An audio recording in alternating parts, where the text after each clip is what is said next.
Detective Sarah Morgan stood at the broken window of the Peterson mansion, studying the shattered glass that sparkled in the morning sun. The window was on the second floor, and below it lay the body of James Peterson, the wealthy businessman who owned the house.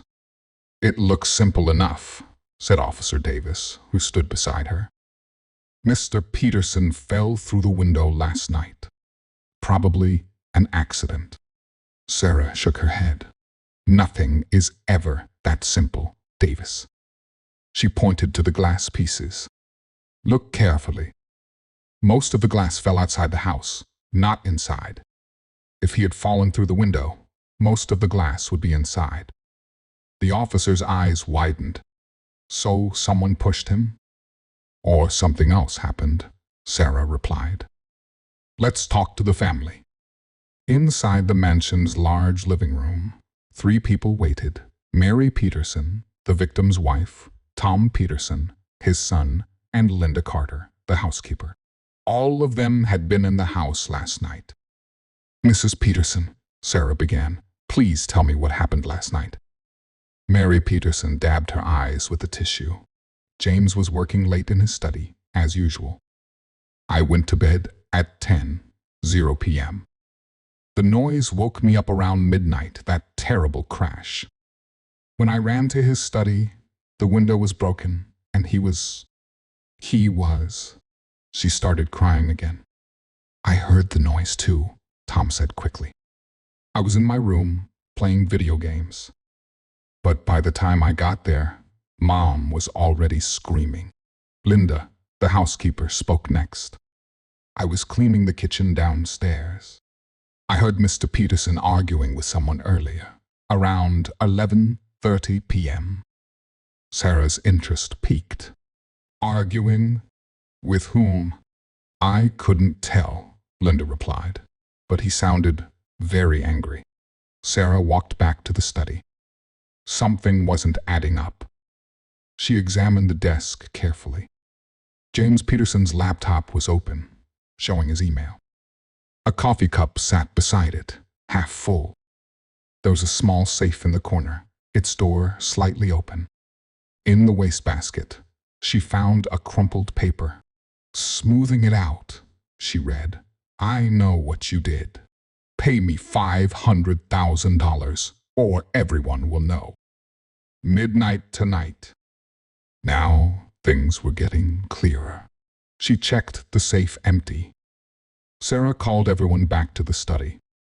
"I know what happened here last night," she announced.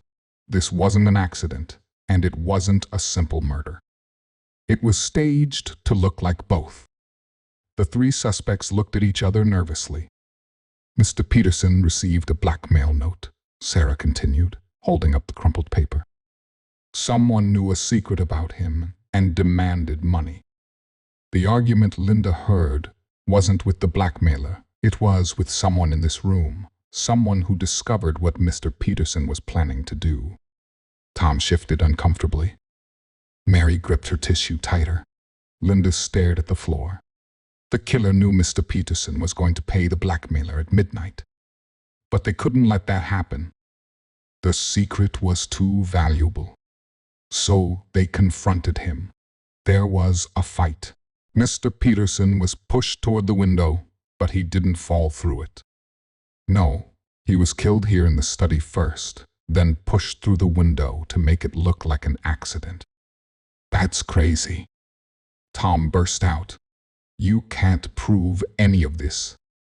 Sarah smiled grimly. "Actually, I can. The killer made 3 mistakes. First, the glass pattern outside. Second, the coffee cup is still warm, which means Mr. Peterson was drinking it when he died. If he had fallen through the window while working, the cup would have fallen too. And third," she paused dramatically, "the killer didn't know about the security camera Mr. Peterson had installed last week." Linda gasped. Mary started crying again, but Tom's face turned hard and cold.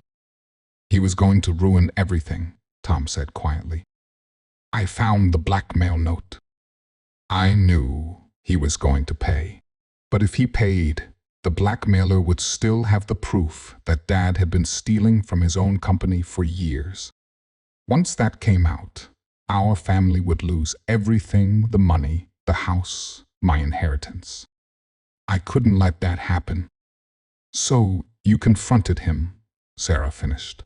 And when he refused to listen, he said he was tired of living with the guilt. Can you believe that? He was going to confess everything. I just wanted to stop him, but he wouldn't listen. We fought, and I pushed him too hard. He hit his head on the desk. After that, well, to make it look like an accident. Officer Davis stepped forward with his handcuffs. Tom Peterson, you're under arrest for the murder of James Peterson. As they led Tom away, Sarah looked once more at the broken window. The morning sun still made the glass sparkle, but now each piece seemed to tell a story of greed, secrets, and a son's betrayal.